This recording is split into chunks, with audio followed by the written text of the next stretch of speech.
Hello students and welcome back to your favourite channel math solutions with Rose ma'am.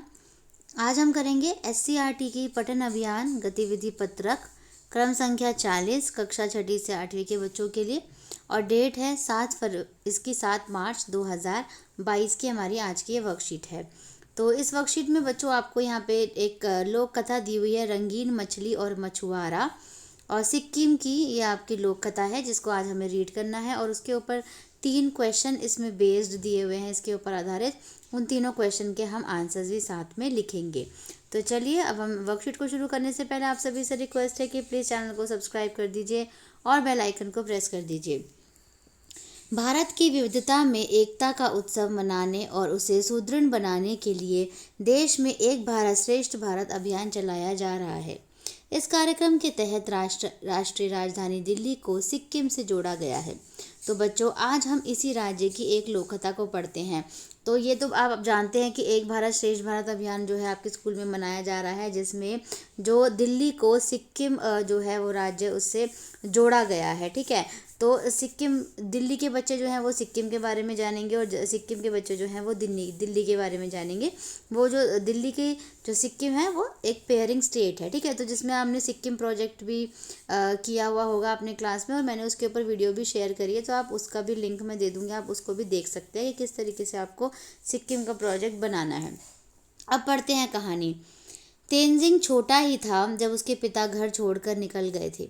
एक दिन उसकी माँ ने कहा, बेटा आज शाम के लिए घर में चावल का एक दाना भी नहीं है, जाओ और तिस्ता नदी से कुछ मछलियाँ पकड़ कर लाओ। माँ की बात मानते हुए तेनजिंग डलिया उठाए मछली पकड़ने निकल पड़ा। डलिया क्या होती है बच्चों? ये एक तरह की टोकरी होती है जो कि पतली डंडियों से बनी होती है। भगवान का नाम लेकर उसने डलिया यहाँ वहाँ डालना आरंभ किया। अचानक एक छोटी रंगीन मछली उसके हाथ लगी जो अन्य से बिल्कुल भिन्न किस्म की थी।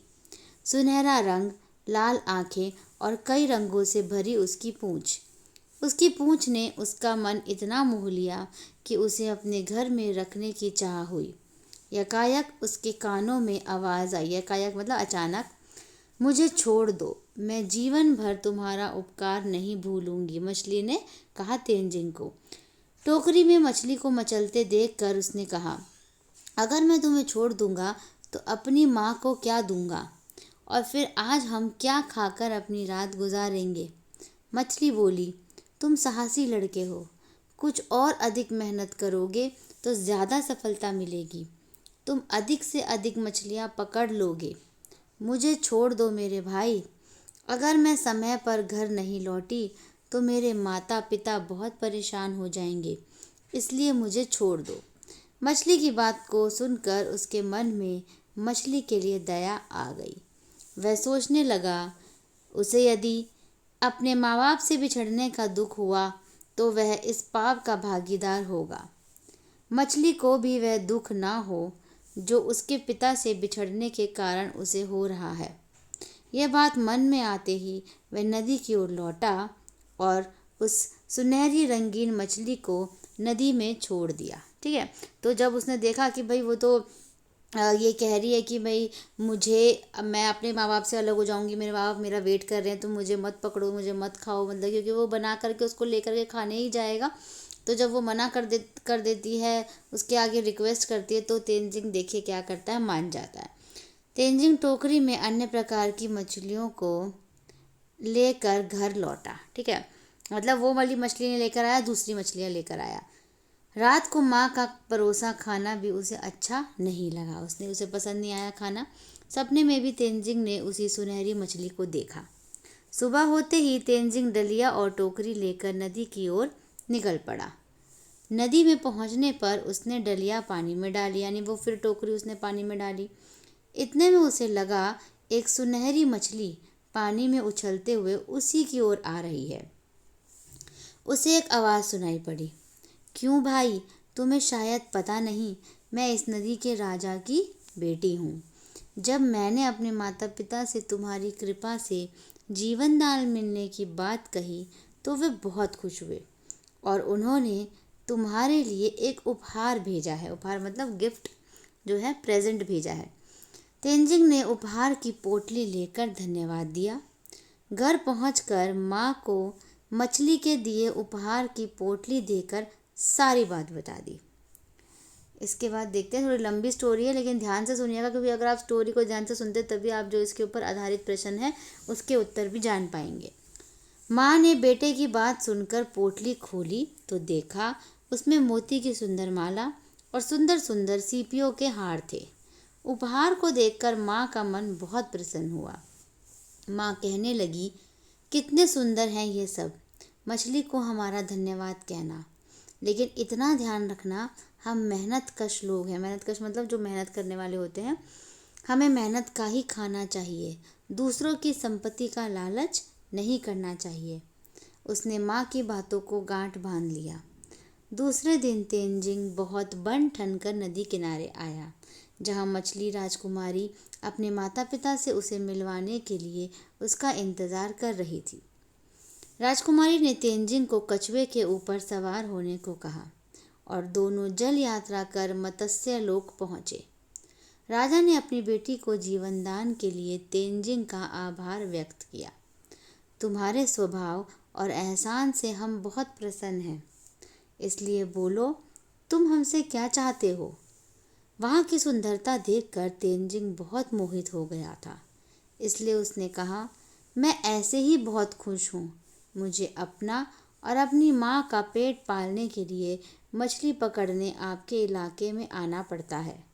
आप मुझे अपने यहाँ मछली पकड़ने की अनुमति दें तो बड़ी कृपा होगी। तेंजिंग के सरल और संतोषी स्वभाव को देखकर राजा बड़ा खुश हुआ। तुम्हें हमारे इलाके में आकर मछली पकड़ने की इजाज़त देता हूँ, पर तुम हमारे यहाँ आए हो तो खाली हाथ नहीं जा सकते।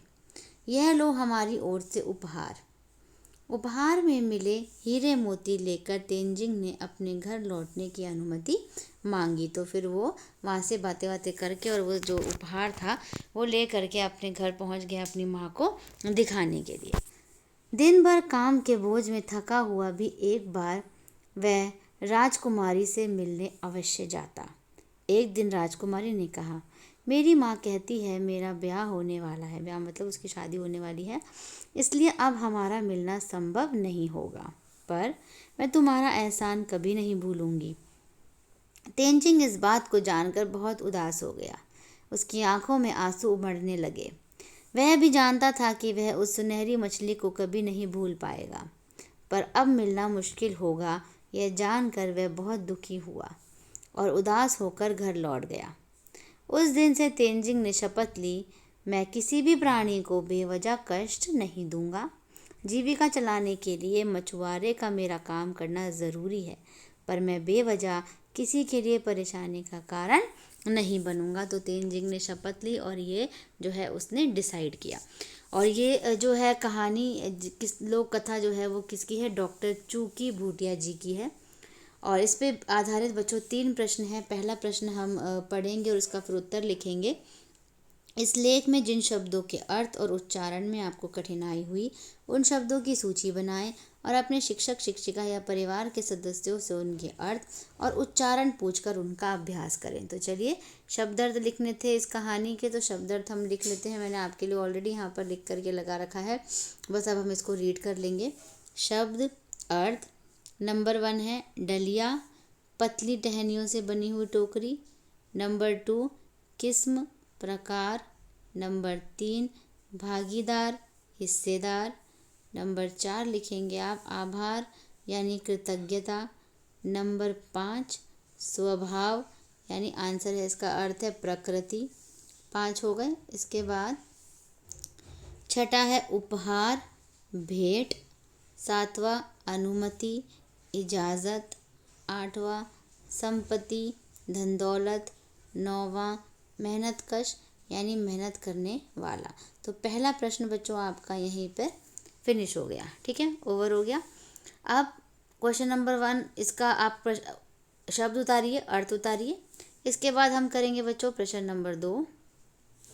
प्रश्न नंबर 2 में आपको पूछा है, यदि आप तेंजिंग की जगह होते तो आप मछली से अपने लिए कौन सा उपहार मांगते और क्यों। तो चलिए इसका उत्तर हम यहाँ पे लिख लेते हैं। देखिए ये इसका उत्तर है, पहले प्रश्न पढ़ेंगे। यदि आप तेनजिंग की जगह होते तो आप मछली से अपने लिए कौन सा उपहार मांगते और क्यों? अगर मैं तेनजिंग की जगह होता तो मैं मछली से उपहार में बहुत सारी कहानियों की किताबें मांगता, क्योंकि मुझे कहानियाँ पढ़ना बहुत अच्छा लगता है और कहानियों को पढ़ने से ज्ञान मिलता है और हमें अच्छे अनुभव भी प्राप्त होते हैं। तो बच्चों, ये है आपका प्रश्न नंबर 2 का ये प्रश्न है और ये उत्तर है, तो आप इसको नोट डाउन कर लीजिए। इसके बाद बच्चों हम प्रश्न नंबर 3 पढ़ेंगे। प्रश्न नंबर 3 में आपको दिया हुआ है, आप अपनी कक्षा के किसी एक साथी के साथ मिलकर किसी एक लोक कथा की जानकारी एकत्र करें और उस पर अपनी कक्षा में प्रस्तुति दें। तो एक लोक कथा जो है वो बेसिकली आपको ढूंढनी है और उसको लिखनी है। तो चलिए, एक लोक कथा मैंने भी आपके लिए यहाँ पर ढूंढ करके लिखी हुई है, हम उसको रीड कर लेते हैं। आप उसको नोट डाउन कर लीजिएगा अपनी कॉपी में। काले कौवे की कहानी, ये एक लोक कथा है बच्चों, जिसे मैं पढ़ रही हूँ। एक बार की बात है, एक ऋषि ने एक सफ़ेद कौवे को अमृत की तलाश में भेजा, लेकिन कौवे को ये चेतावनी भी दी, तुम्हें केवल अमृत के बारे में पता करना है, उसे पीना नहीं है। अगर तुमने उसे पी लिया तो तुम इसका कुफल यानी मतलब जो एक तो होता है फल, एक होता है कुफल, मतलब इसका परिणाम अच्छा नहीं होगा। कौवे ने ऋषि की बात सुनकर हामी भर दी और उसके बाद अमृत की तलाश करने के लिए सफ़ेद कौवे ने ऋषि से विदा ली। इसके आगे पढ़ते हैं हम। कौवे ने अमृत को बहुत ढूंढा और 1 साल के कठोर परिश्रम के बाद कौवे को आखिर अमृत के बारे में पता चल गया। अमृत देखकर उसे ऋषि के वचन याद आए कि उन्होंने अमृत पीने से मना किया था, परंतु वह इसे पीने की लालसा रोक नहीं पाया और इसे पी लिया। इसको साथ साथ लिखते जाइएगा बच्चों, मैं इसको रीड करते जा रही हूँ, आपको इसको नोट डाउन करते जाना है। ऋषि के उसे कठोरता से उसे नहीं पीने के लिए पाबंद किए जाने के बावजूद उसने ऐसा कर ऋषि को दिया अपना वचन तोड़ दिया। अमृत पीने के बाद उसे पछतावा हुआ कि उसने ऋषि के वचन को ना मानकर गलती की है। अपनी गलती सुधारने के लिए उसने वापस आकर ऋषि को पूरी बात बताई। ऋषि ने ये सुनते ही आवेश में आ गए और उसी आवेश में उन्होंने कौवे को शाप दे दिया और कहा, क्योंकि तुमने अपनी अपवित्र चोंच से अमृत की पवित्रता को नष्ट कर बहुत ही घृणित कार्य किया है, इसलिए आज के बाद पूरी मानव जाति तुमसे घृणा करेगी और सारे पंछियों में केवल तुम होंगे जो सबसे नफरत भरी नज़रों से देखे जाएंगे। किसी अशुभ पक्षी की तरह पूरी मानव जाति हमेशा तुम्हारी निंदा करेगी। इसके आगे है, और चूंकि तुमने अमृत का पान किया है इसलिए तुम्हारी कभी भी स्वाभाविक मृत्यु नहीं होगी, ना ही कोई बीमारी भी होगी और तुम्हें वृद्धावस्था भी नहीं आएगी। भाद्रपद के महीने के 16 दिन तुम्हें पितरों का प्रतीक मानकर आदर किया जाएगा। तुम्हारी मृत्यु आकस्मिक रूप में ही होगी। इतना कहकर ऋषि ने कौवे को अपने कमंडल के काले पानी में डुबो दिया। सफ़ेद कौवा काले रंग का बनकर उड़ गया, तभी से कौवे काले रंग के हो गए। तो आपको पता चला ये एक जो है वो लोक कथा है जो कि इसके ऊपर दी हुई है कौवे के ऊपर। तो आपको इस लोक कथा को अपनी कॉपी में लिखना है बच्चों, ठीक है। तो ये प्रश्न नंबर 3 का भी हमारा आंसर हो गया और इसी के साथ हमारी आज की वर्कशीट जो है वो यहीं पे कंप्लीट होती है। आप इसको अपनी कॉपी में नोट डाउन करके अपनी टीचर को सेंड कर सकते हैं अपना काम, और स्कूल जाके टीचर को दिखा भी सकते हैं। आपको वीडियो कैसी लगी मुझे कमेंट करके ज़रूर बताइएगा। फिर मिलेंगे हम बच्चों नई वीडियो में नई वर्कशीट के साथ। प्लीज़ वीडियो को लाइक, शेयर एंड चैनल को सब्सक्राइब कर दीजिए। Thank you.